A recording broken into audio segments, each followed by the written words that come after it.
Captain's Log, Episode 111. This episode of the Beer Vengers podcast is sponsored by the Beer and Cheese Collective, located at 35-11 Ditmars Boulevard in Astoria, Queens.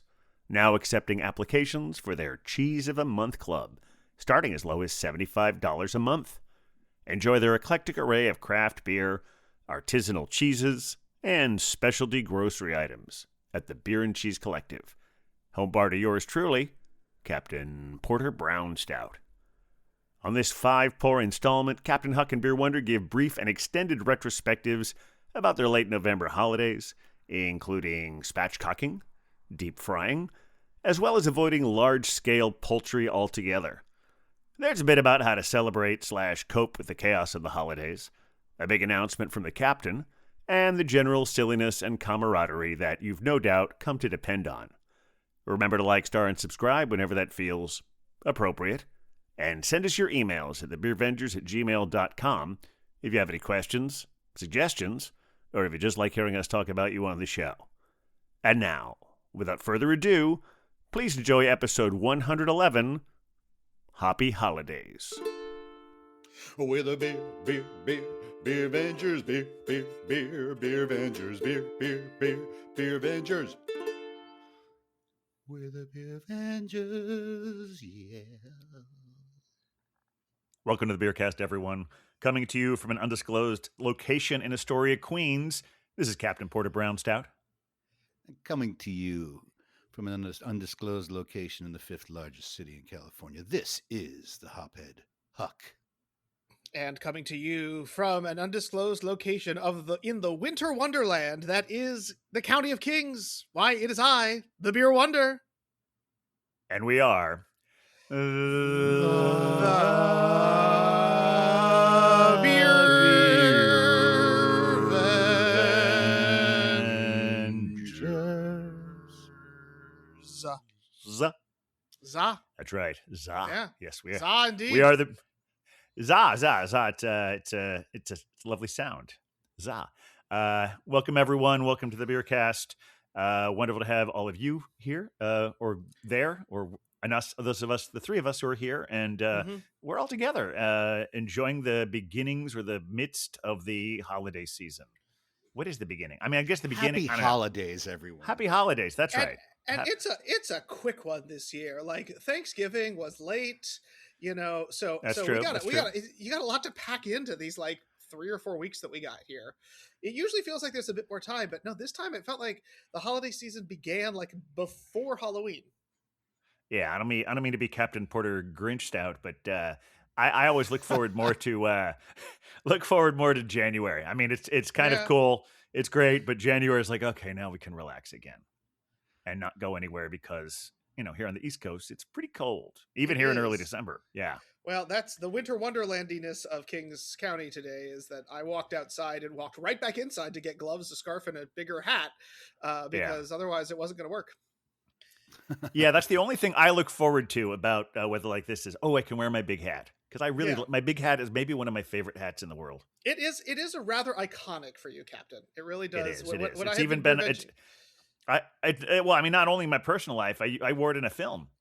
Oh, see? So it's a profession. And it was nominated for an award for it. Yeah. See, it's a write-off. Hear that, IRS? Write off. Yeah, if only I thought to write it off back in 2007, I think, when I was in Amsterdam. Well, that's almost 2 decades. I imagine the statute of limitation is passed on that one. Probably so, but it's a good thing I like the hat anyway. Yeah, thank goodness. Huck, you're a hat guy too, or at least you have a been. hat guy. I want to include you in the conversation. Bearing my skull today, but that's just because of the headphones. That's right. I still have, I was a big fedora guy for a while. Yes, so that's right. I still have. I joined you in that to a degree. I'm ready to move into, and as did the Beer Wonder was. Yes, I really took over as that fedora guy. Well, here's the thing. There was a pork pie hat that was living its best life for like 8 years. And then one sad day on the way to Rhode Island, it completely lost itself. Everything about it just fell apart. And it kind of hurt because that hat had been with me through some things. It had seen some stuff. It had been some places. It had spoken to some people. It had been a part. So So anyway, guess I'm it was on the time. hunt for I'm on the hunt for a new pork pie. It was getting to be spring, so it was going to be a little bit too hot for like a very good felt hat. But now that we're getting into the depths of the dark times here in Gotham, I am looking for a new hat to restore my powers. There you go. And speaking of things that give us our powers, our beer venturing powers, Truth. I think maybe it's time for the pours. Who should go first when we drink our beers? You know, in this time of giving and joy, I feel like we should all know. And I feel like we should be know. We should just know. We should feel it in our hearts. The goodness. No, yeah. So, do what feels good. I think I like the captain going first. I do too. Who's right. already declared himself the grinchiest of us all. I do feel like we should. I mean, help your I said I grow a couple wasn't, but sizes. yeah. Methinks the cap doth protest too much. Yeah, well, I know I have some wonderful holiday spirit with me in a can right now. There you go. That's why we want. You know, Yes. I've said in the past that Evil Twin sometimes seemed to have gotten a little bit beyond the reason for the season, of course, because Even More Jesus was their first Even More beer, and for a while all the Even Mores were like of that great Imperial Stout thing, and now it seems they just slap Even More in anything. Mm-hmm. This promises to return to those roots that I long for so much, because this is Even More Xmas. Oh, Xmas. 12% Xmas. Imperial Stout from Evil Twin. So let's It's see what we got here. non-denominational because it's got the star on it. I like that. That. Yeah. And Here we go. very nice. Well, I'm very right. excited about this one. Let's see what we got here. Okay. And we know what we got here. It is dark. It is the dark that the light is piercing through. The light of the Even More Jesus is going to bounce through this. Is going to bounce right through this beer. Oh, that's going to be fun. There we go. That does look very much like a Captain beer. Now, Happy Captain, Even More Xmas. Have you sampled this one in the past, or is this a blind This is test? new to me. This is new to me. Okay. The provider just gave it to me last night. Love it. Which would make 2 nights ago. Which would make it a what? Oh, that would make it a Sponsored pour. Thank you for being on top of me. That we're so caught up in yes, this is a sponsored pour from the Beer and Cheese Collective at 35-11. Yeah, this is a 12%. So good thing you got me now. Yes, this is a sponsored pour. Got to make sure that they're getting their due if we're going to keep getting the beers off of this one. Absolutely. Thank you for reminding me there. Beer How about 35-11 yourself, Ditmars Boulevard. Beer Wonder? Do you want to go now? Sure. Yeah, I'd be happy to. Well, Yeah, I am. This is a beer that I believe I have actually had on the Beer Cast before, but it's coming to us for a very special reason right now. This is a wintertime beer, so not specifically of the Xmas or the Hanukkahs or the Kwanzas. It is Five Boroughs Brewing Company's Winter IPA, and and it is a delightful beer. It's one I've had many times before, and we all know that I have a fondness for Five Boroughs, and the reason I'm specifically drinking it now is because Five Boroughs Brewing Company has been acquired by a larger brewer, and because of that, their New York City tap room in its current location is shutting down on December 21st. And so, as part of a pilgrimage there, I thought that this would be a good beer to bring to us to kind of toast Five Boroughs as they are moving on to their next chapter. They're still going to be producing. They're still going to be brewing. The beer is still fantastic, but just an end to a place that has been a very important part of my beer venging with you guys. Although I don't know if we ever got Captain there, and also whatever. It's for those of you. I know we've been saying this a lot. It is the 8th of December, so Yes, I might make true. it there before the 21st. There is still some time. Yes. Beautiful tap room. Yeah, gorgeous tap room, great facility, but they have absolutely outgrown their space. And I believe they signed up with, I think it was Smutty Nose, so that will balloon their reach, which is fantastic, and balloon their abilities to produce great beer. They were always a production brewery. That was always their goal. So it is exciting for them. A little sad for those of us who like to spend time at that tap room, but it's really exciting for them. So let's take a look at this winter IPA. Indeed, seeing more of a West Coast look to it, darkness. Nice, very robust head. This one is I've had it before, but I'll describe it when I sip it. This is an interesting, very complex, very interesting IPA. Nice, very good. IPA. All right. Well, I've got my holiday beer here. Mhm. If you cue the Spinal Tap song, Thank goodness. Christmas with the Devil, And I was thinking you because were going to go with Big Bottom. it's it's it's Devil's Night. Oh, nice. The Ooh, Devil's Night nice. Schwarzbier. You can see Beautiful. this. It's kind of a little Krampus It's got a thing. Krampusy thing going on. Yeah, I like that. And I like that. there's the two and he's got an upside down cross. Yeah, you got a bear. You That's got a great. demon thing. Well, the There's a lot bear and happening. the bear and the Sasquatch are kind of their mascots Sasquatch, got at it, Great yeah, okay. Notion. And Yeah. so a nice Schwartz beer. I hope. I have not had this before. Yeah, I think I had Oh, Imperial gosh. Stout from them one time where they had Wednesday Adams as that bear. Yeah, the It's just bear called they use Wednesday. a lot.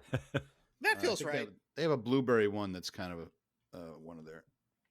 Well, that came popping out of the can, and I also have. Yeah. I don't spill anything here. My holiday beer glass Oh, look at Nice. you. for So our friends at festive. City Brew Tours. We know them. It's dug this out of the cabinet. Kind of a hard one to pour into, but doing okay. That is a unique. That is a Yeah. tall one. I haven't seen that in a minute. Yeah, it's like it's the concept of the can, like a can glass, but Yeah. Okay. it's the tall 12 ounce, Yeah. and Right. so it's a little harder to clean, but Yeah. it's the holidays. It is. Oh, the very holidays. nice. Gotta So have it. Great Notion festive. out of Portland. Yeah. Love that. Awesome. Fantastic brewery. Well- all right. Well, I think we all have full glasses, so I therefore, agree. cheers, Vengers. Cheers, Vengers, indeed. Vengers. This is my holiday glass.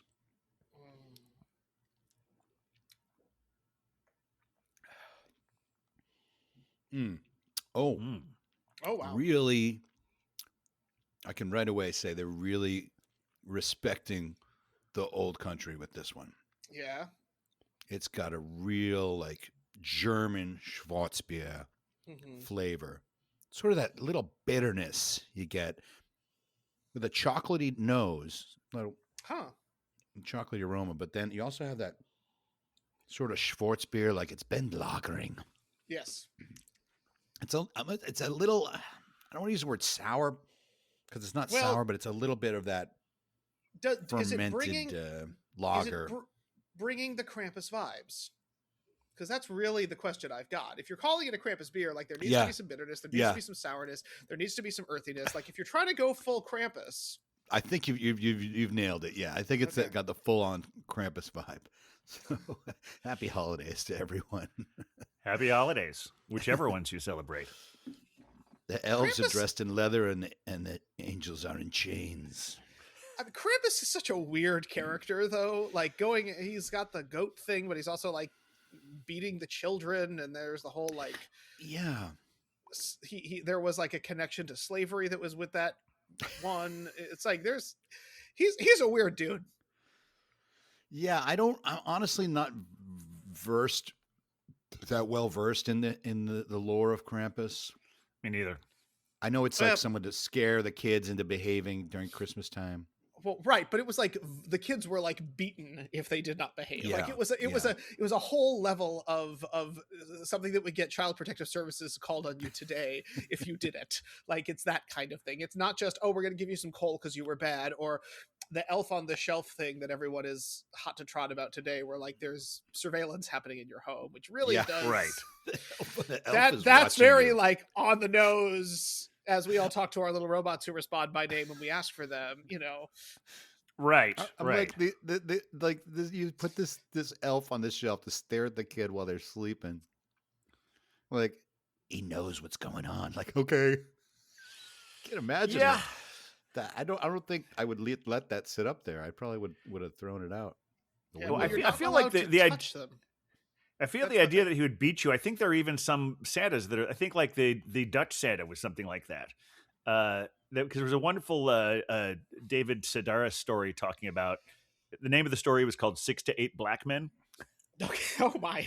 Okay. because apparently that's who everyone who told him the story about the Amsterdam or the Dutch Santa was they never had the specific name, but they always describe it as Santa goes around with 6 to 8 black men. And if you go back far enough, they were actually his slaves. Well, yes. That I think And- that the evolution of Krampus includes some of that. And when this evolved, they decided, well, we're still going to have them around, but now we're going to say they're just friends. And if you're bad, they will put you into a sack and kick you. But the evolved version of that is they'll just pretend to kick you. Oh, but don't they have? That's where like a lot of Dutch people will go out in blackface as Yes. Santa's little helper. Oof. Who has a name, and he's a black child or a small person. What is it? Who are they? Netherlands, right? Let me see if I get this kid's name. Yeah, it's a whole Black Pete. Oh, Black Pete, right? Yes, Oh, boy. exactly. Yeah. Zwart Piet. Love how even our holidays are fully tainted by a history of racism and Yes. systemic injustice. And I'm the Like, Grinch. well, yeah, right. Exactly. No, exactly. Noted. Fair. I'm the Grinch because I look forward to the calm of January. Yes. Well, the good news is winter exists after the holiday season, and this winter ale really is a delightful thing to be having during that time. Winter IPA is lovely because it's got a lot kind of maltier character than you think about for an IPA, which kind of gives it that nice like warm up winter feel to it. And I think that you were mentioning it's like nice and dark in color. It's got that really beautiful kind of hazy caramel thing, and you kind of get the caramel thing, but what's nice is that there's kind of a citrusiness on top of everything, so you're getting the sort of like depth of it, but also a little bit of a tropical flavor, something to kind of keep you bright during that time. And the other thing is, there's a decent amount of bitterness at the beginning, but this is one of those beers, and especially with IPAs, where it starts where you're like, oh, bitter, okay, got it, see what we're doing, citrus but also bitter, and as you acclimate to it, it just kind of becomes this nice kind of like sweet caramel citrus thing. So it starts with a hit to kind of like wake you up from your winter slumber, I guess, and then like puts you on a little tropical vacation to help you get through the cold. Right. But yeah, it's I think it's like 6.8%. I want to say yes, Nice. like 6.8%. So easy drinker, but just with all the things that Five Boroughs does. Really drinkable beers, really kind of well done. Their product is always just good. They're very rarely are they doing things that are like, oh my goodness. They're not usually taking huge swings on their mass-produced things, but they've really nailed it for what they're doing with their seasonality, which is why I really enjoy sort of their spread as good drinkers, just like a good beer to have. So, always happy to see this one roll around, and wanted to do it as a little nod to them, that we'll still be drinking your stuff even if it's not with you guys. Yeah. I did have one other question. You said they were being taken over by someone. What brewery are they being? I am not 100% sure. I think it's Smutty. Maybe Huck. Can double check this for. So it is ultimately it's a wonderful thing for them. And this. I mean, because Smutty Nose has struggled over the years as well. So it's nice to know that they're coming back enough that they can, they're. So this sounds like more of a merger than a takeover from the big name. I didn't describe it very well. They're basically kind of like, how Boston beer used to kind of put infusions into things. My understanding is it's very similar to that. But because of that, they're able to centralize production. And if they're moving production out of their huge space in Sunset Park, it doesn't make sense for them to have it anymore, right? It was and also this gives us a good reason to make a road trip to New Hampshire. Exactly, or wherever they land. But I mean, Smutty Nose is based in New Hampshire. I think. Yeah, they are going. They are going to be going to New Hampshire, New Hampshire, specifically, where it is indeed Finest Kind Brewing, which is the owner of Smutty Nose. Yep. Okay, named after their IPA. Finest Kind. Finest Kind is a Smutty Nose specific Smutty Nose IPA. So now when Smutty Nose was more independent, we loved Smutty Nose. Mm-hmm. Oh yeah. Oh man, and the one that really stays with me, and I probably brought it up before, is Dirty with a U. Oh, yes. I remember. Yes. We used to get that all the time. I remember getting it at that barbecue place in Queens. John Brown? No. Oh no, I know the one you mean. Big tables. Yeah, it was right off the subway.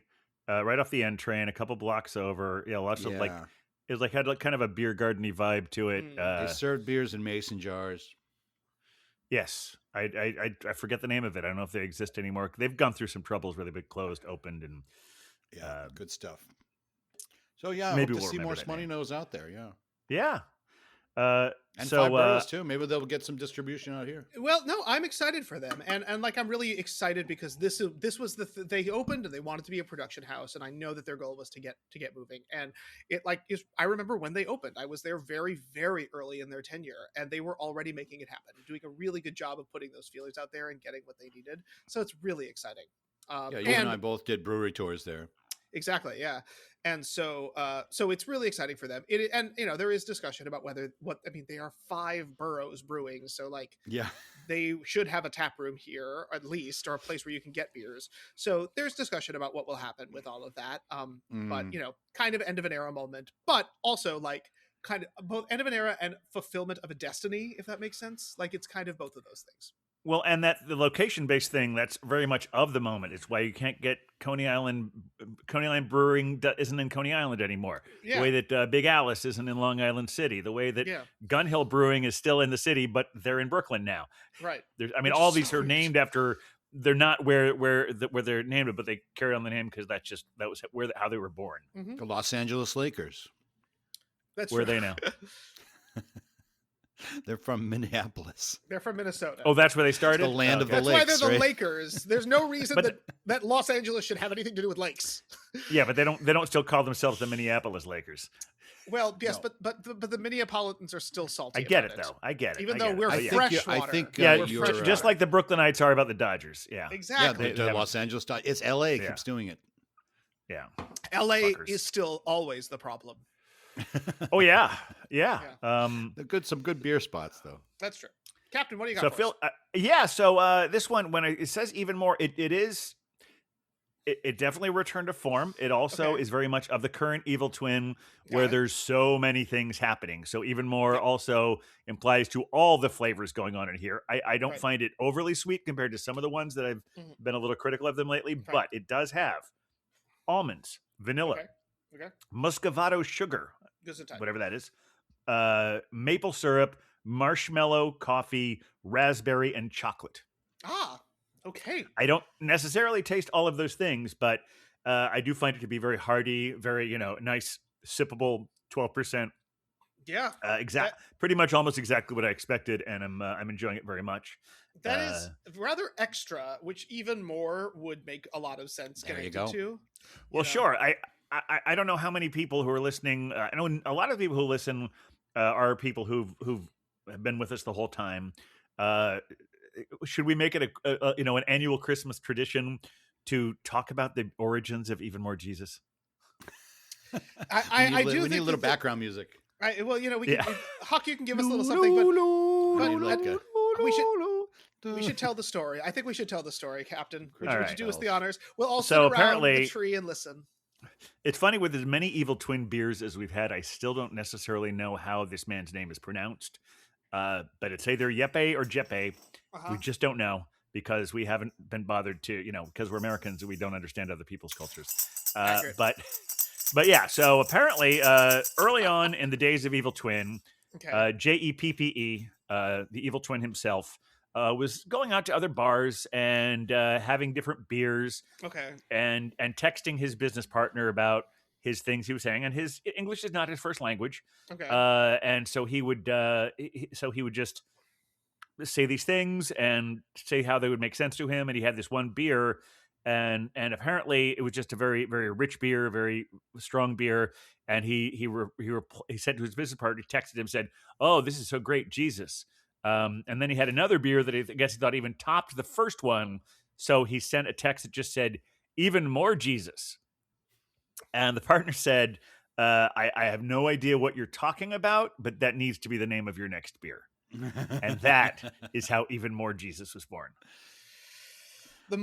Jesus. I mean, the other one is the time I kicked a keg of Even More Jesus. I literally kicked a keg of Even More Jesus on Christmas Eve. See, nice. That is a Christmas miracle right there. And then look, if it were a Hanukkah miracle, it would have lasted 9 nights. But yeah, exactly. Eight nights. Crazy nights. 8 crazy nights. Yes. No, Even More Jesus has had a lot of play on this beer cast, and I'm very proud of it. Yeah, they deserve it. They absolutely deserve it. But yeah, so yes, we're all into our Christmas cups here, our holiday cups, our Festivus, Hanukkah, Our Krampus Kwanzaa. tied. There's so cups. many holidays. All of them together. Yes, that's why we say Happy Holidays, because it takes too long to say all of those. It's also like there's like 100 and some odd that happened between effectively Thanksgiving and New Year's. Yeah, so or at least 29. Yeah. But well, sure. I don't know the exact number either, but yeah. Let's round up to 100. I remember reading something that was like, yeah, so if you're looking at all the like religious traditions worldwide that do something around wintertime, yeah, this is everyone's go time. Like you Thanksgiving, Easter, all that was just preparation. Diwali, like all that stuff is just getting you ready for this time of year. Yeah.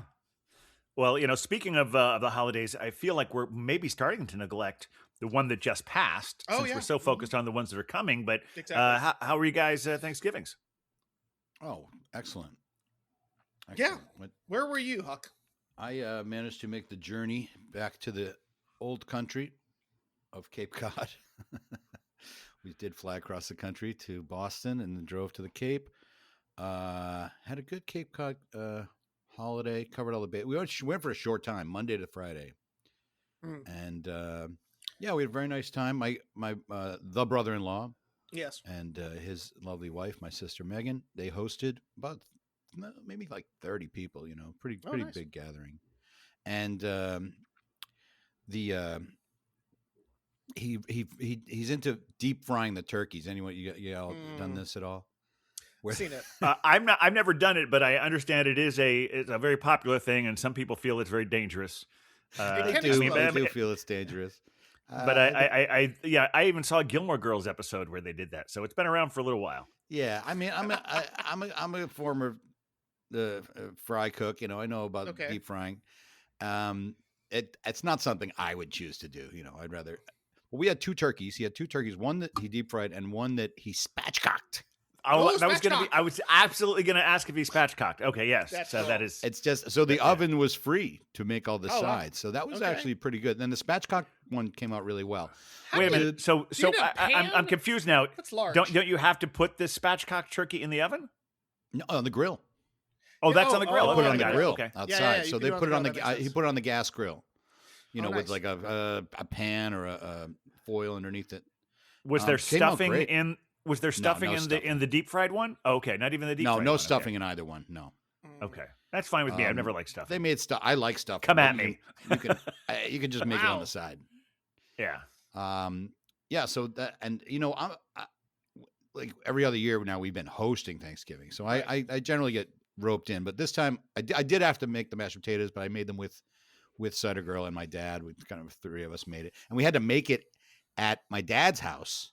And then put it in a crock pot. Oh boy! And bring it to. That was what we were instructed to do. And I'm like, we're gonna have cold mashed potatoes. And then, ironically, it was the warmest thing on the plate because it was in the crock pot the whole time. Oh well, there you go. But anyway, he brings it, and I get. They asked me to carve, right? So I'm like, yeah, no problem. I'm good at that. So he brings in the deep fried one. He's like, here it is. Puts it in on the counter, and I'm like, oh, that's cooked. It wasn't black, but it was pretty dark. It was a very dark brown. I was like, okay. And I could see the wings. Like, I don't think there's anything in those wings. And like, we let it cool, and I go to break off the wings. And it's like kind of like dust. And then it was spicy too, which was funny. Nice. Which was nice, but it was good because we had the two. And there was plenty of meat on it. There could have been more. Like some of basically the wings and the legs really didn't. They were just too cooked to get it. We're still talking about the deep fried one, right? Not the deep fried one. Yeah, spatchcock came out great. It was juicy. It was as if it was in the oven. It came out really good. It had a lot of juice too for the gravy. So I think that spatchcocking is. I tried it with the chicken once. I've done it with the chicken too, but that's bold. And if anyone out there doesn't want to go to Google for this, we'll just tell you what it is. It's basically where you cut, where you take your like scissors or whatever, and you cut out the backbone, so there's no cavity in the bird anymore. So you just cut out the backbone and spread it out. Which is why Beer Wonder was concerned that you have a pan big enough for a spatchcock turkey, and now we know you put it on the grill. That's not an issue. See, I've always done it like chicken in a brick style, right? Where you cut the whole thing up and you flatten it out, and then you put like a brick on top of it. And you do it in a pan. Oh, okay. And that fun. Like the brick is like a bacon press, like pushing it down. Yeah. Sure. So it's delicious, but it's very juicy. So I think they originally came upon it at my sister's house because it was too windy to do the deep frying. Okay, interesting. So they had to like quickly come up with something else, and he said, "I've heard about spatchcocking." And now I think it's a family tradition. We also have the family tradition of making pierogies. Oh, which my brother-in-law, not the brother-in-law, not that he's the brother-in-law, but that's his name on the podcast. Yes. My brother-in-law Dan, his name is Swiatkowski, and so he's mostly Polish, right, from Brooklyn. Sure. And so my mother, this one Thanksgiving, was the first time he was visiting. This was back in the 90s, and she was like, to make him feel at home, she bought pierogies from the store. Oh. And we had pierogies for Dan. And I don't even think he really, what are pierogies? But I think he knew what they were, but it wasn't like a tradition for him. But it just became a tradition for us. So every year we've had pierogies. And now my sister Megan, she makes them from scratch. So we were over their house and made pierogies, and they came out really good. They were very cool. Very good. I do have one question because I'm just thinking 2 turkeys. How exactly big are your family gatherings? That's hefty. How many people were there for these 2 turkeys? And all the turkey was gone. How many people? I think we were, I want to say 30. Oh my God. Wow. Like my immediate family, my parents, children and grandchildren. Yeah. That's, I think, 26, but my sister wasn't there with her family. It was even more Jesus. One group was Jesus. out, and then my cousins. We got other cousins that come, and a couple of aunts and uncles. So it was a good gathering. Yeah, most people came. Yeah, just one group was missing. Yeah, and they went to some random cousin's house at Rhode Island. Like what? Rude. I was like, whose house is this? Oh, this is Dan's, Matt's third cousin. Like, what? I'm your brother. I'm just saying, I don't think I had that many extended family members at either of my parents' funeral. So that's a big family. That is large. We have big funerals, big weddings. Big gatherings. I'm saying there are lots of people there, just not not quite as many families. I have 4 sisters. They each, if you take me, that makes 10. There's 10 grandchildren. So five of us and our spouses and the 10 grandchildren. And aside from you, most of them have stayed pretty close to home. Yeah, they all live in Massachusetts now. That makes it easier too. Yeah. Mm-hmm. Yeah. Brian and Megan lived in DC for a long time.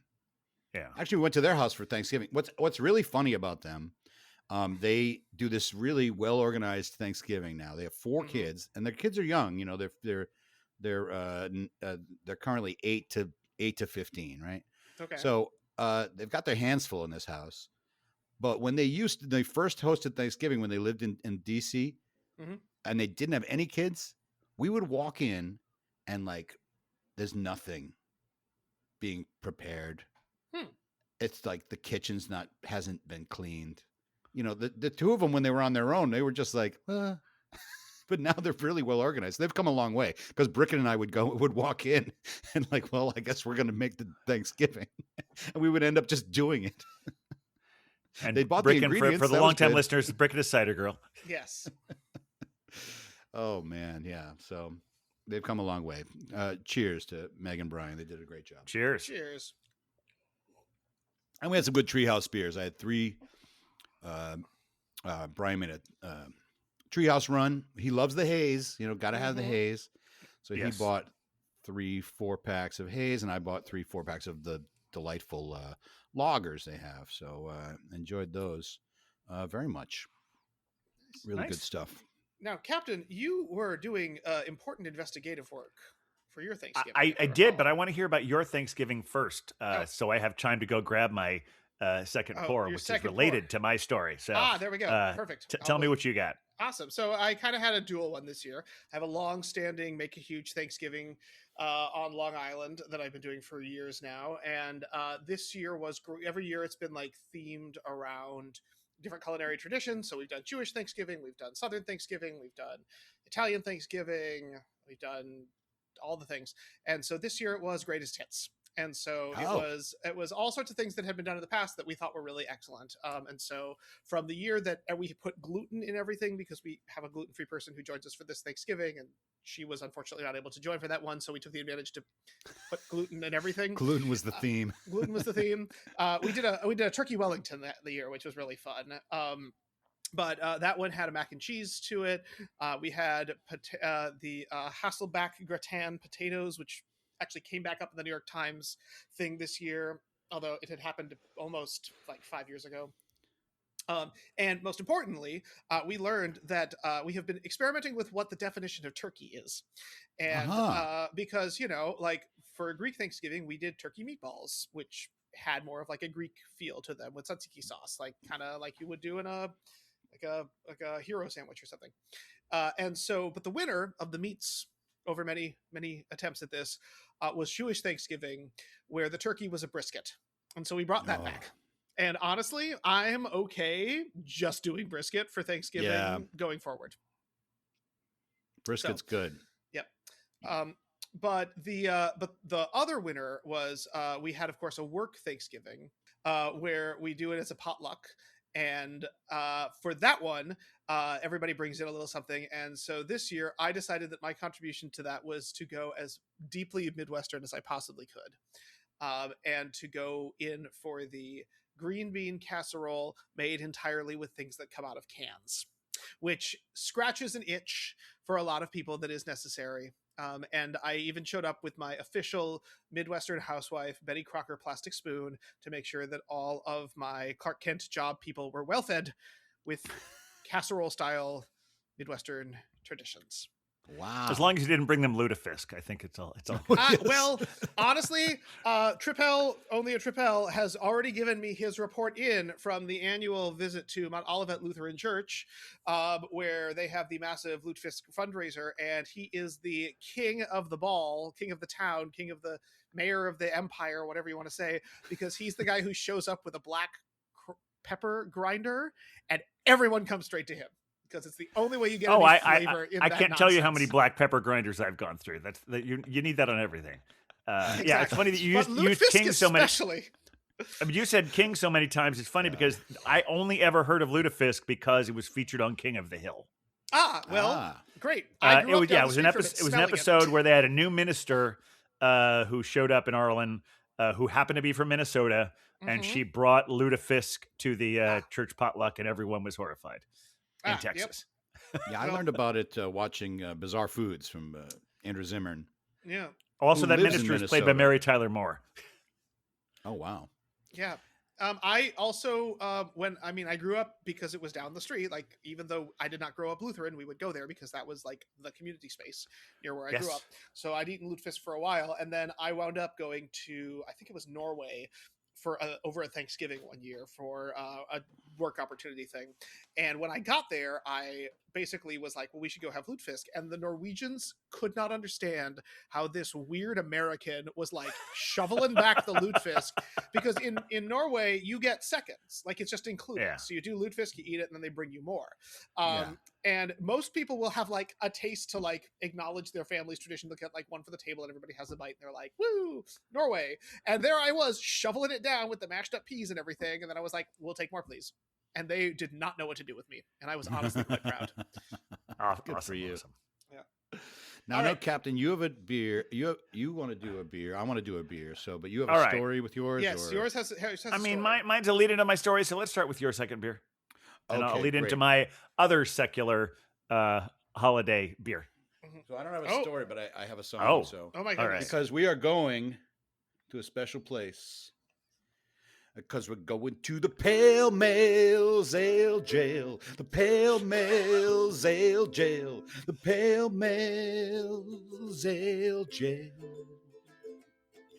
The beers go in the fridge with the white wine, and they don't come out until they've done their time in the Pale Males Ale Jail. The Pale Males Ale Jail. The Pale Males Ale Jail. That's right. We're going to the Pale Males That was Ale beautiful. Jail. For those of you who don't know, I'm the Pale Male, and the Ale Jail is a wine fridge. Came with the house. Now, about a year ago, I got a box from Fox Farm. Ooh, yes. Brewing out Good of Connecticut. Yeah.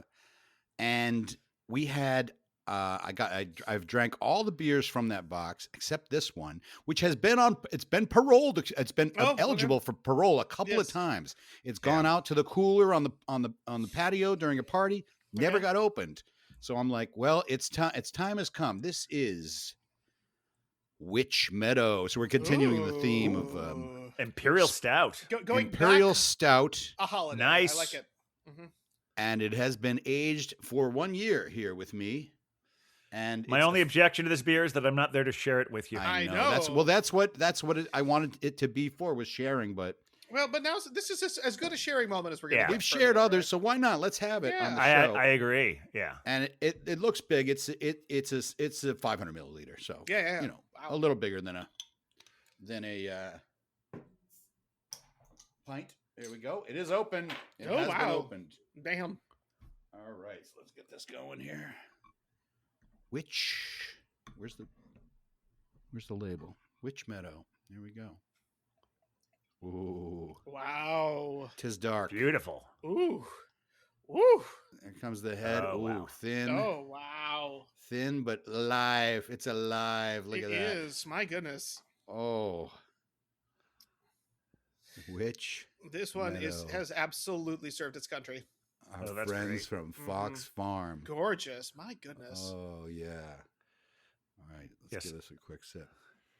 Oh. Oh. Like it was like out of a secondary aroma came in like a finish. It's got fruit, cherry. Oh. Oh, Teddy. Oh, Cap. Yeah. Oh. There's some purity to this. Wow. It has aged well. It's done. I'm so glad to have this open. If you can't probably see this, aging better than any of us. this head is it has a I see it. There's very a subtle. color. Yeah.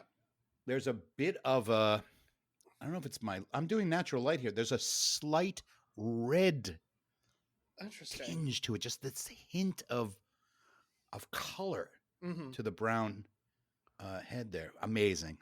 Wow. Okay, I'm gonna keep sipping this, and I'll probably have more to say about it. Ooh. Oh, Cap. All right. There we go. All right. Pale Males Ale Jail. As I mentioned on the last episode, went to New Orleans with a Belgian babe for Thanksgiving for 4 days, and I got a lot of stories to tell about that one. But I really think I need to have this special beer I brought from there. It's funny. I had a hard time finding a lot of like canned and bottled beers. Went to a few good breweries. I'll be talking about that. But the one thing you can find here, but you can't necessarily find this beer here, is Abita. Abita is probably the best known New Orleans brewery that the country knows. Yep. But this one is their Office Party Holiday Stout.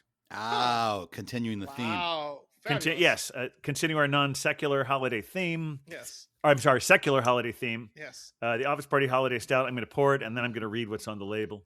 Amazing. Oh, my. Here we go. I've had a couple of these one. before. Got some I will tell you, there's a nice party vibe to it. The way it went into the glass. Absolutely. All right. So this one, okay. This has got a fun little blurb here. I'm going to read it. Yeah, please do.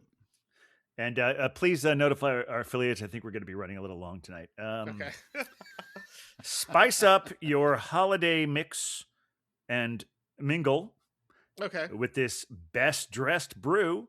Office Party is a holiday stout brewed with oats, pale, caramel, and chocolate malts, and is hopped with Willamette hops, generous amounts of cocoa nibs, cinnamon, vanilla, and I think there's nutmeg in this. Well, yes, there is indeed nutmeg in here. Absolutely, there's nutmeg in here. Yes, we've established that. Thank you. Yeah. There's nutmeg in here. Are added to the infuse the spirit of the holidays into this limited release. This is at a, I believe it's a 6.8%. Okay, which is probably a good thing to follow up my 12%. So cheers. Cheers. So wound up getting in New Orleans about noon on Thursday because holidays, Thanksgiving is really one of the best days to fly. Sure. Even if you have to get up at 4 a.m.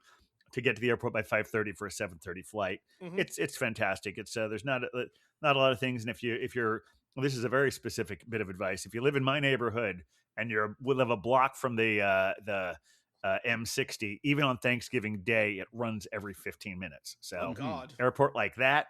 Yeah.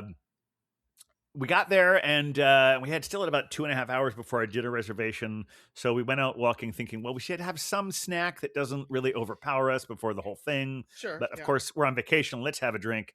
And we found this place called Cornet. And I got what they call a big ass beer. A big ass beer.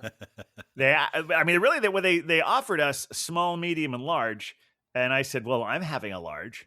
Apparently, this big ass beer not only had the amount of beer for like 3 pints. Mm-hmm. It's okay. I would have ordered 3 pints eventually. But it actually came in a glass that is shaped. Actually has it's basically a female torso with that big ass there. I sent you guys pictures of it. It is rotund. Yeah, my dude. And I meant to have it next to me so I could show you, but I'm not going to go do that. This is going on long enough. That was a wonderful beer, and then we wound up going to this place called the Pelican Club. Oh, now you're talking about you said brisket is good for Thanksgiving. Mm-hmm. I focused on seafood because. Okay. Yeah, New Orleans. Sure, New Orleans, right there. Yeah. There were other options, and I considered them. In fact, I think there was some other it's like quail, I think, that was supposed to be on there that Belgian Babe was going to get. They didn't have it, which made her completely reevaluate everything. But what I got was I got these baked oysters for the appetizer, which were quite incredible, and then something else that's called chipina for my main course. And chipina is kind of like it's like paella with pasta instead of rice. Okay. So there's like linguine with this tomato basil garlic sauce there, but then there's also shrimp and calamari and some kind of whitefish. I think it was called drum, and I think there were scallops in there. It was just a really, really incredible dinner. And then dessert was just like I wouldn't call it a chocolate cake, because there was no cake in it. It was almost like just getting this wedge of chocolate. And at some point during the evening, and this is going to become a recurring theme with this story, I noticed this couple of guys a few tables over from us. They were very clearly father and son, and they've had that very like divorced dad and resentful teenage son that didn't really want to be spending Thanksgiving together. Because they both had these like vacant stares. Oh my God. They're this amazing restaurant and having this thing, but they're there, and the teenage son has at least one earbud in. Okay. Scrolling on his phone. The father's just looking off into the distance, and it's like, oh, okay, this is we were so happy to be here, and they're just like, okay, I have to spend Thanksgiving with dad, and like, oh, I have to have the kid this weekend. Fine. Yeah. that was just the whole thing of it. And here's another thing I felt about New Orleans.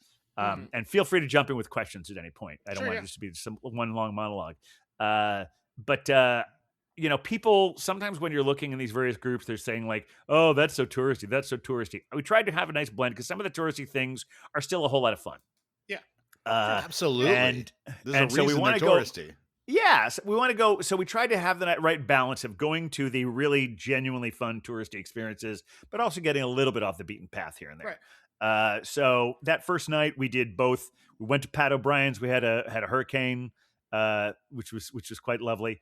And then we went to the Preservation Hall and got to see traditional live jazz, which was fantastic. And that was pretty much the extent of our first day. I know there wasn't a whole lot of beer except for the big ass beer there, but I had to like paint the whole picture there. Yeah. So then the next day, we went to this place called the Backstreet Museum. Are you guys familiar at all with the Mardi Gras Indians? Not really. Yes, but only because I met a descendant and it was our cab driver one day, and we got stuck in traffic, so we learned a lot about it. Oh, that's cool. Yeah. So even though they call themselves Indians, they're pretty much all African American. Yes, and they're from the committees or committees, like various like, and the people who do these things, they're just like kind of like community organizers. They're like really like pillars of the community. I learned about beautiful it from traditions they have. Yeah. Yeah, and they have these. I learned to never call them costumes. They're called Indian suits.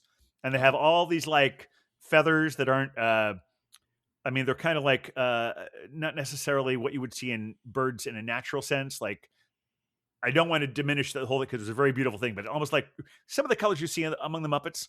And so they have these beautiful, like bright colors of these feathers, and they have all this incredible vibe. And they have these incredible like beadwork, and they basically spend all year working on these for the Mardi Gras season.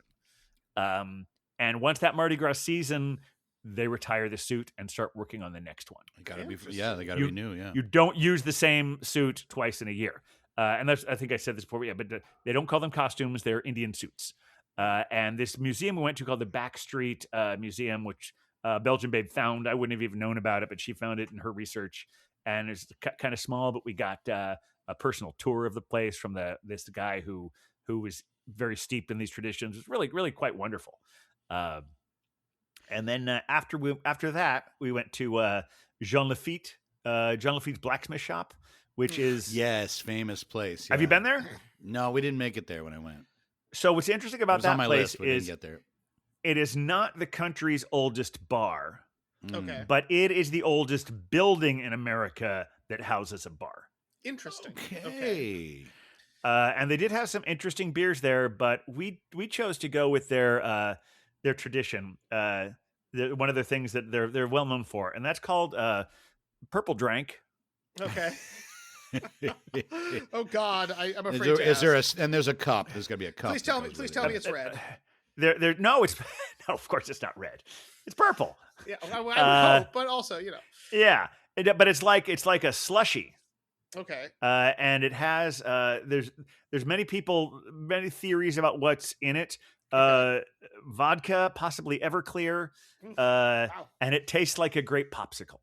Okay. Now, here's a way I've realized where I we try and be nerds and aesthetes and all this, yes. But we all have our basic things. Yes. I love a good frozen drink. Okay. Well, that's like if you go ahead. No, I was going to say frozen beer. I've had beer slushies. They are delicious. Have I had a beer slushie? I'm not sure. But I'm even sometimes I'll be at a place and I know that if I'm ordering margarita, I should order one of the rocks. I know they're technically better, but sometimes I just want that, that frozen goodness. And the Purple Drank did not disappoint. Okay, well, good. And I thought we might eventually wind up there and have some other cocktails, but honestly, that was a wonderful way to spend it at Jean Lafitte's. And then we went on this. Here's another kind of touristy fun thing we went on. This riverboat cruise. Went down to the water. Went on this cruise. Actually, had some pretty good beers on the boat there. Maybe I'll look them up. Maybe I won't. But had some really nice. It was like a 2-hour cruise. So we start out. And we're basically, because I had read somewhere that you're best to start out on the side facing the dock that you pull away from. And actually, most of there was a guy giving a narration for the whole thing, and it was pretty much describing it was right in front of us, which was great. And then there's also this Dixieland jazz band that they're in one specific room, but it's being piped through the whole ship. And we're going along, and we're seeing these various things along the thing, and he's telling us all these things. And then we get by the Domino sugar plant. And then the guy who's narrating is going on this whole, how do I describe this? it's almost like Domino Sugar has paid him to give them a rhapsodic advertisement for it. He's like, we're showing it, and he says like, the Domino Sugar, this however many pounds every year comes out of here. They come in 5-pound bags. They come in 10-pound bags. Oh my God. Even come in 100-pound bags. And we go to that diner there, and you see that little packets of sugar, likely to be Domino Sugar. Domino, and this was the. I swear I'm not exaggerating with this ending. Domino Sugar, how sweet it is. Oh my God. I thought they were gonna end it like Domino Sugar. We don't use I'm not done. labor, I promise. I'm not done. Okay. Oh God. Yes. No, I have to start from Domino Sugar, how sweet it is. Domino Sugar. I swear to you, I'm not exaggerating. Oh, good God. Belgian Babe was in the gift shop listening to this while I was watching it, and she was just, we were both cracking up individually at all this. Jeez. So as I said, the boat has a bunch of different levels, and we're walking around, and we're going, there's a couple of bars. We're trying different beers at different bars, and we get to go in the engine room and see all of that. And then there's like this big dining room, because if you pay extra money, you get dinner there. It wasn't so much we didn't want to spend the money. We just want to spread our food things around. Yeah. Because there's so many great places in New Orleans to get food. And so we eventually, but by the time we're in the last like half hour or so of the cruise, they're done eating there, and the dining room is where the musicians are. So, let's go down to the dining room and just get another drink there and watch the band. And we're there, and we're sitting at the bar watching the band. And I suddenly look over and I turn to Belgian Babe, was like, those are the same guys from the restaurant. Oh my God. They're right over there at a table. The father and son? They had the exact same, no. exact same expressions on their face. Oh boy. And you wonder, like, have they? They were they were the ones who paid the extra for the food. Yes. And you wonder if they ever moved from that table the entire time, or if they were just in that same, like, it was very, very funny. Deeply depressed and sad. Oh my God. Yeah.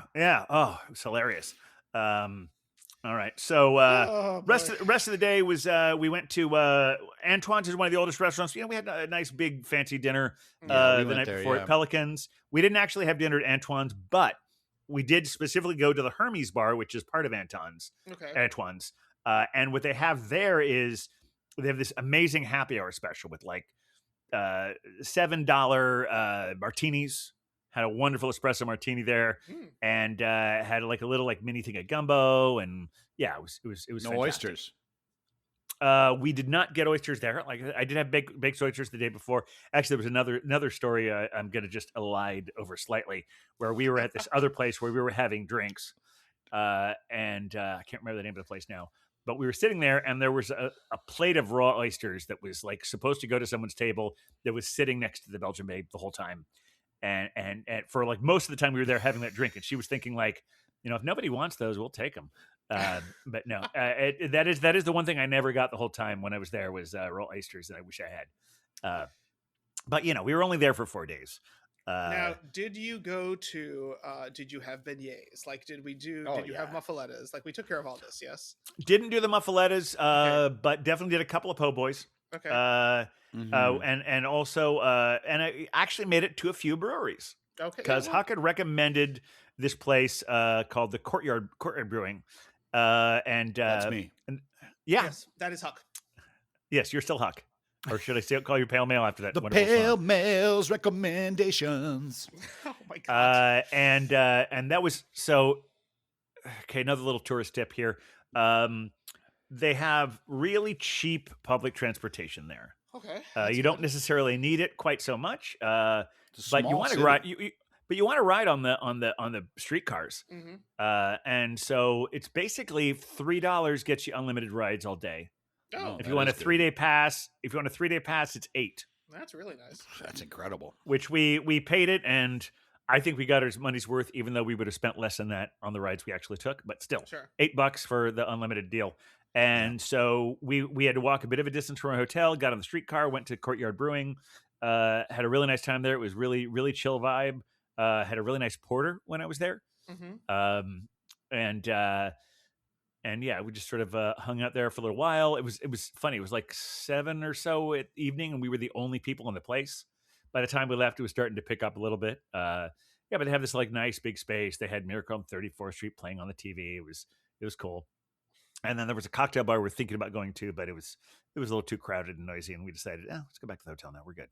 Well, not completely back to the hotel. We did have stop another place for food and a couple of drinks, but it was great. All right, but now to your question about the beignets. Okay, that happened.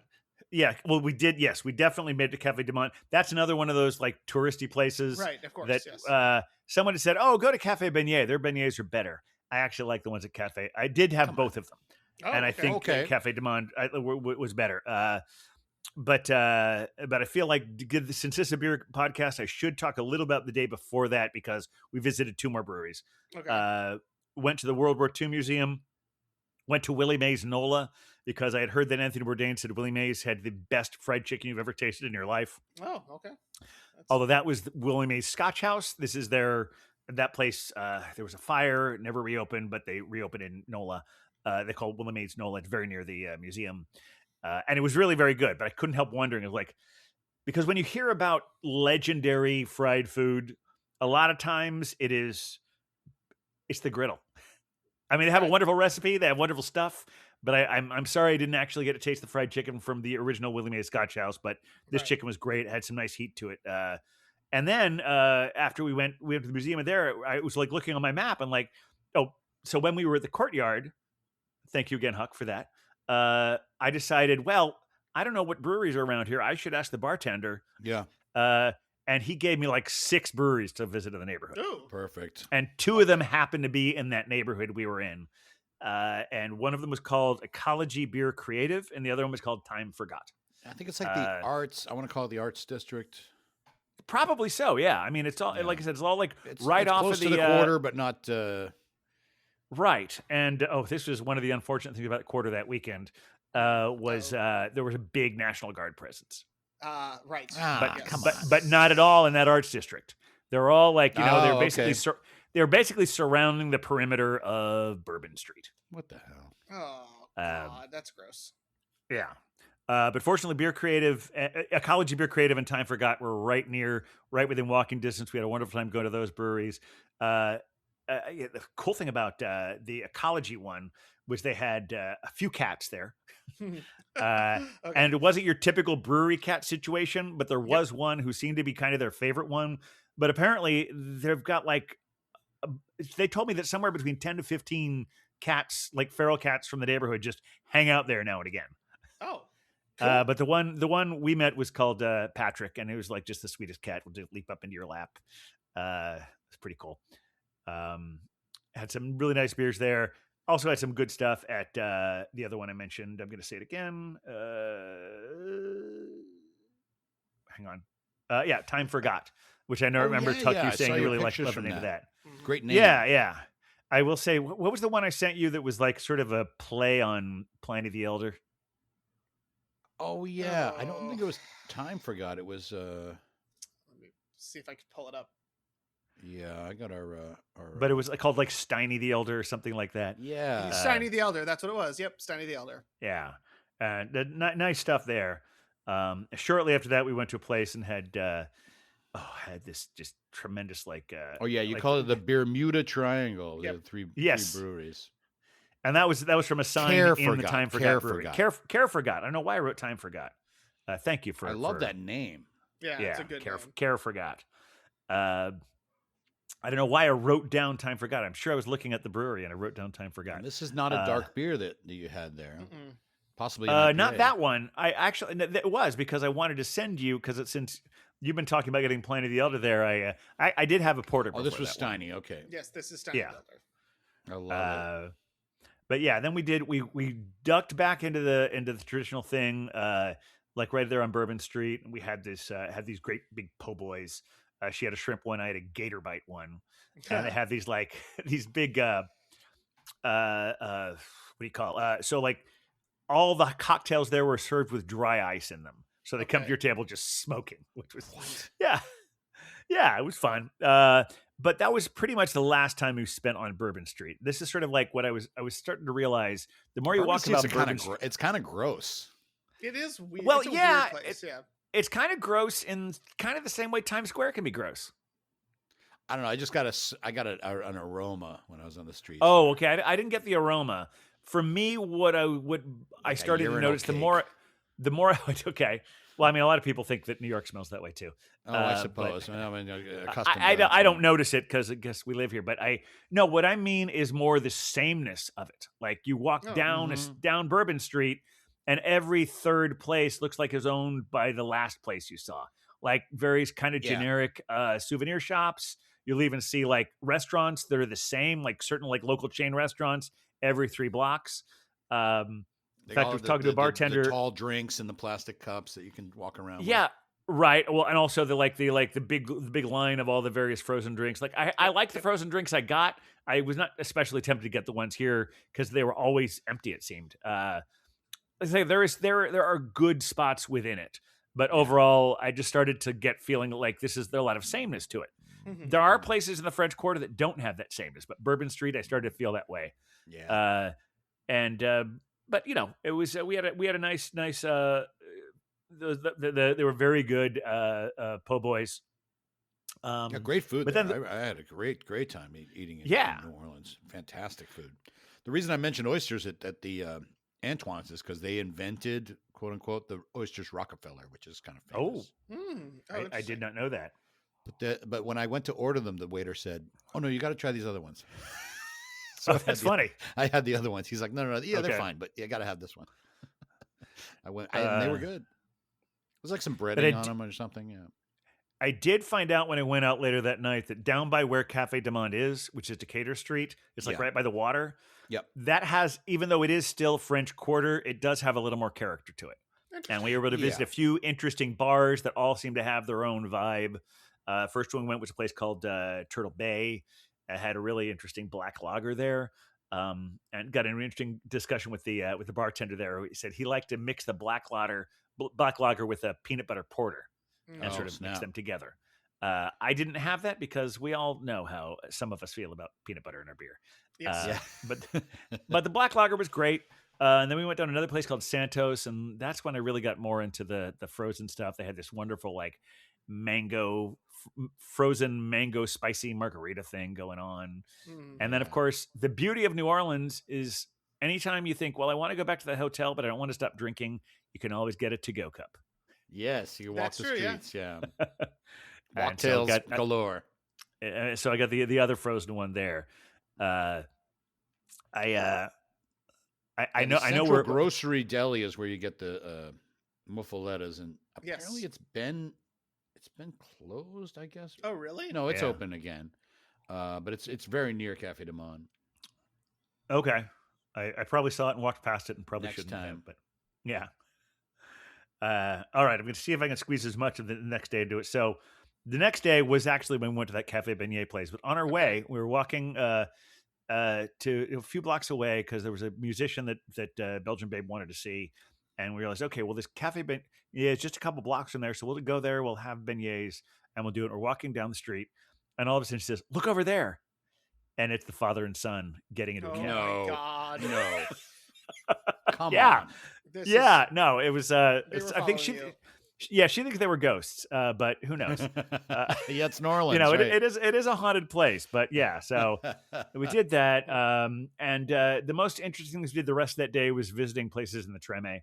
We went to Little Dizzy's, which is a sort of a legendary place there, and had some, I forget what she had, but I had like fried catfish. No, we shared the fried catfish there and had a couple of nice sides. Love fried catfish. Yeah.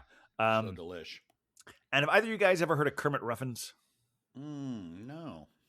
So he's established in the show Treme is like has a lot of musicians playing themselves and actual musicians acting in fictional characters, and so it's all like sort of things that are blurred together. Kermit is prominently featured, at least in the first season, as this guy who is like everyone knows he's a legend, but he has no ambition to go anywhere. It's a fictional character. No, he's real. Kermit is real. Okay. He's a real guy. Mother-in-law lounge. I don't know what that's That's what I'm getting to. Yeah. Okay. We went there.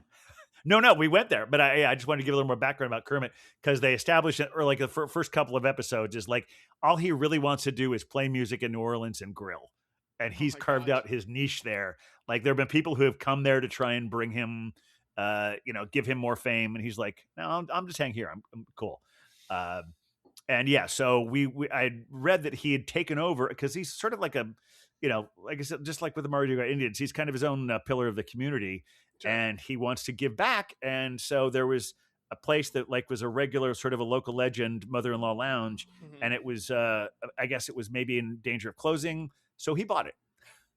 He bought it. Perfect. And manages it. And it's called Kermit's Treme Mother-in-Law Lounge now. I'm marking that as a place to go now on my maps. Yeah, so we were able to walk there from Little Dizzy's, and we knew music wasn't coming up for another couple of hours, but we wanted to make sure we knew where it was. There was another kind of a fun little bar near there, and we said, okay, here we are, and we're just looking at the thing, we're taking some pictures, and then I think I sort of peered inside, I saw like just one guy there, and he came out to talk to us, and it was Kermit.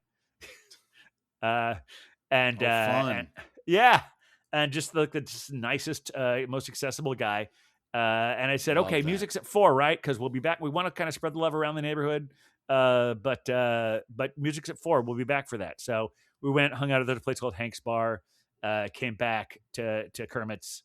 And man, he and like 3 other people, he's got this little courtyard. It was warm enough that we were able to be in the courtyard. Yeah.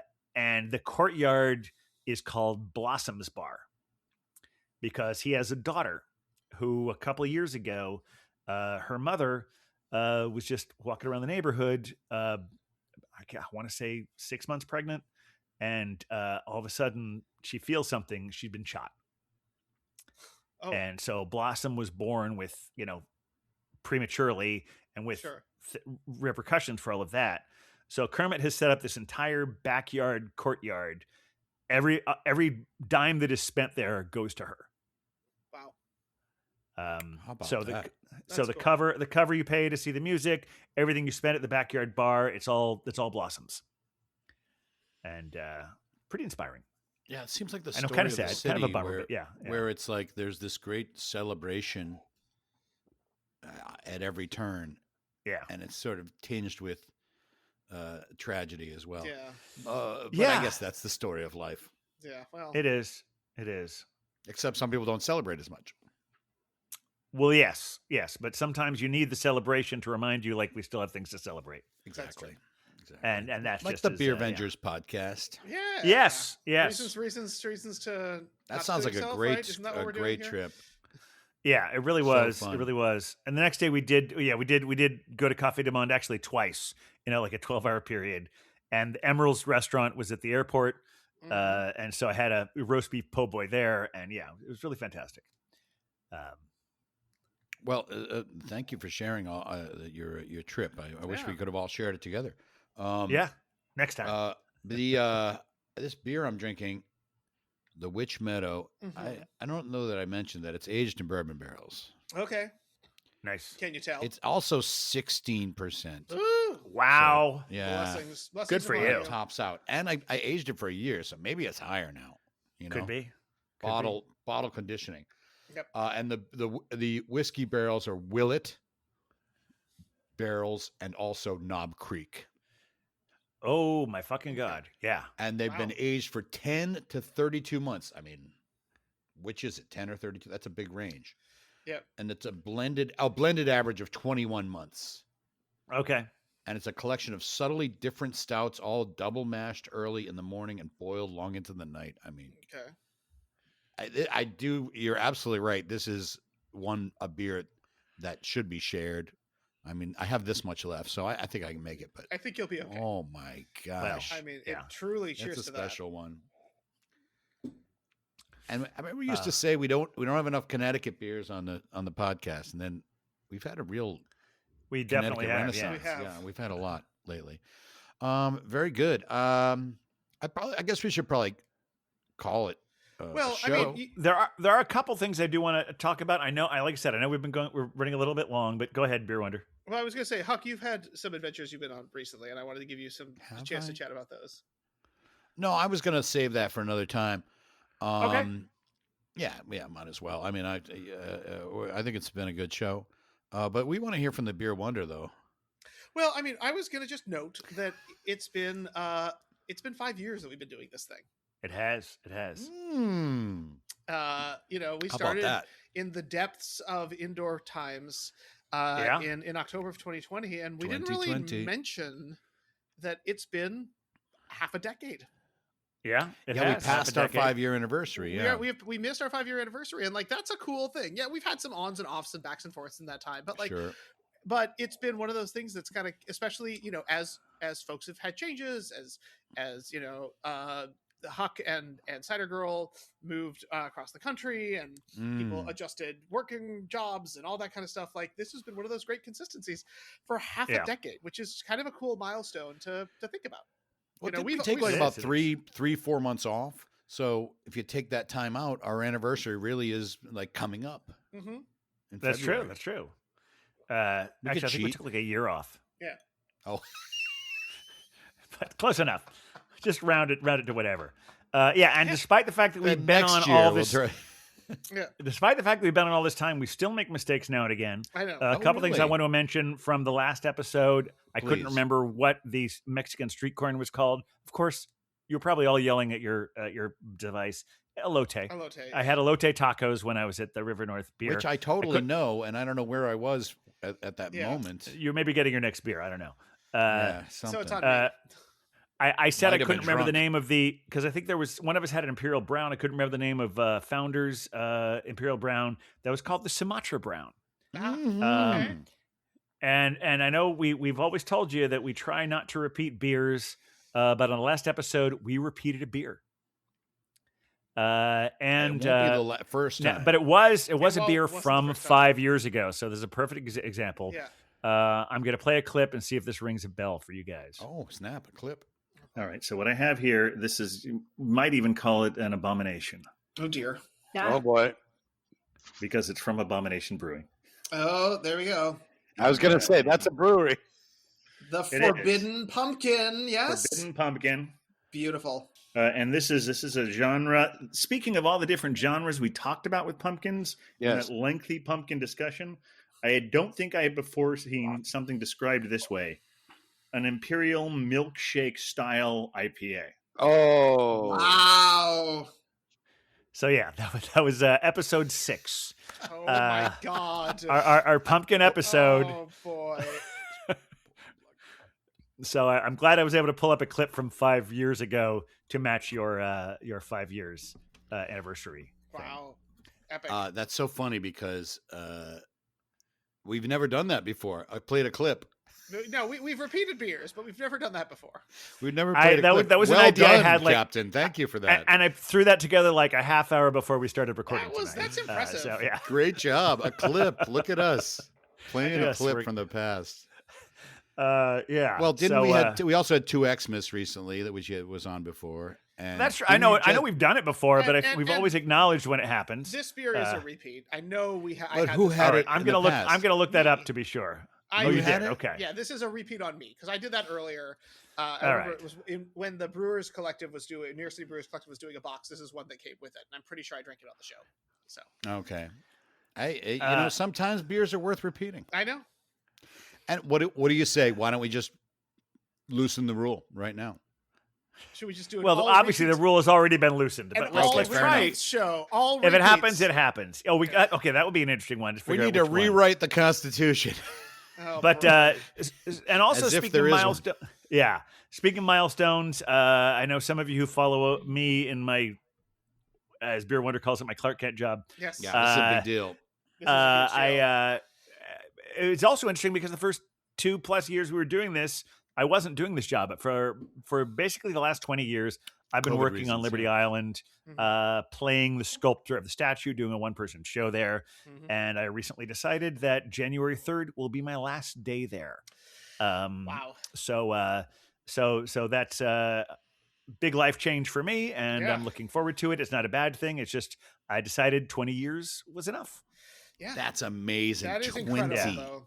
I was telling the captain when we were drinking about this after kind of he made the decision that like that is some like iconic left your mark on New York City shit. Like that's the thing that's like you know, that is, you are an iconic part of the fabric of what this city is, and that's amazing. Yes, and it's also equally just the same way, and the city will soon forget. Of course, because that is how. Yeah, and the city will soon forget, but not but it will be an indelible memory for some of the probably millions of people who've interacted with you in that time. Absolutely, and millions, among those, no doubt. And among those people, I want to tell a real quick story that happened to me last week. I'm sitting there. I'm in my inside table. People are coming up to me, and there's a elderly woman on a walker coming towards me, and she's sort of figured out, I can't tell if they're actually interested in hearing it or they just want somewhere to sit. She said, "Oh yeah, can we sit here?" And she sits there, and her son and his son, like some probably 12-year-old, and before they sit down, she's established they're from Ohio. And I didn't ask the city. I always ask people where they're visiting from. And I'm telling the story. And I'm talking about the whole, you know, how the statue was made and all that. And right near the end of the discussion, very near the end, I look over at the father. Like I said, it was a grandmother, a son, and a grandson. I look over at the father, and I noticed this hat that he's wearing says Fifth Street Brew Pub Co-op. That's cool. Oh yeah, and I don't even know what that means. You don't know what it means? I do. You do know what it means because that is traditionally the first stop on the Dayton Golden Mile. Right. So cool. Which is where we'll all be in April. But you are Francois Bartholdi. Is his name Francois? Yeah, I did. Frederick Auguste. No, I didn't break character and tell them that. But as soon as I was, Fifth Street Pub, yo, bro. But as soon as I was on the boat to go home, I was texting the incredulous Bulk, aka Bruce Beer Nerd, of course, about that very encounter. I love it. So yeah, yes, we are going to be. That is Hophead Huck, the Beer Wonder, Captain Porter Brown Stout, Cider Girl, and Belgian Babe will all be in. Oh, and the Incredulous Bulk, obviously. Of course, yes. We will be in Dayton, Ohio for the Golden Mile. April 18th. April 18th. 12 bars, 12 beers. 12 hours. The goal. 12 hours. It might be not. See, now, that's I'm thinking 6 probably is going to be my limit. But yeah, but you'll hang with us the rest of the time. And you always remember there's no shame in ordering like a 5-ounce pour. Exactly. It's no shame? A small taster. There's no shame at all. No, it is completely. There's no shame in any of it.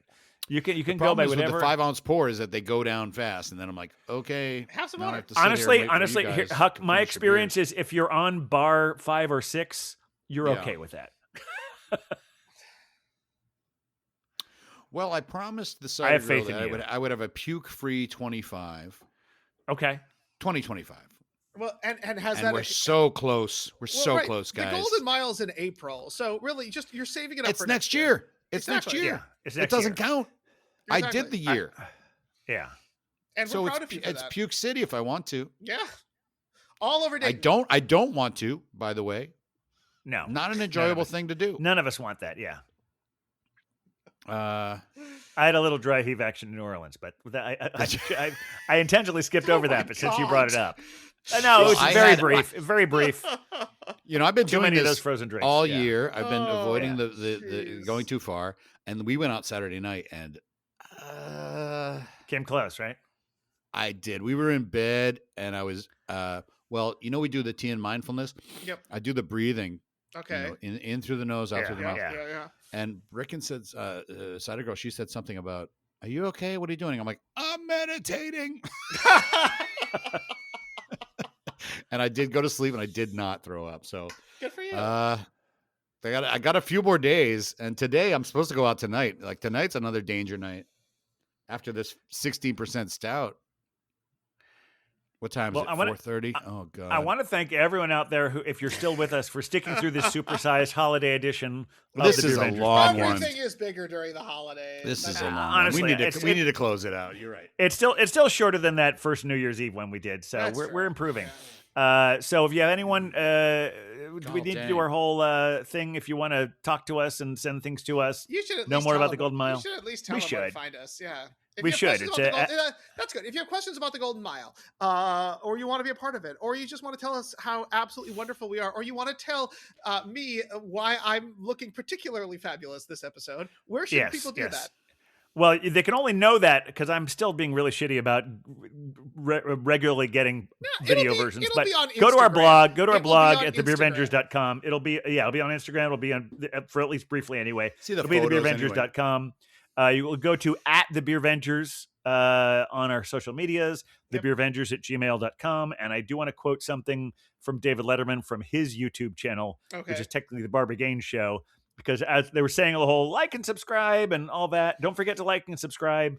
And Letterman just said some nonsense thing that was just sort of seems to be of a tone with that. And he just said, "Kick the pig and squeeze the dog." All right. So, woof, woof, oink, oink, bitches. Yeah. Thanks for listening, everyone. Huck, play us out. Okay. In the pale mail's oh, no, sorry. Okay. Wrong song. Yeah. It's a good song. Thank you. But it doesn't really end the show. All right. We'll see y'all next time. Thanks, everybody. With a beer Avengers, beer Avengers, beer Avengers. With a beer Avengers, with a beer Avengers, beer Avengers, beer Avengers. With a beer Avengers. Yeah.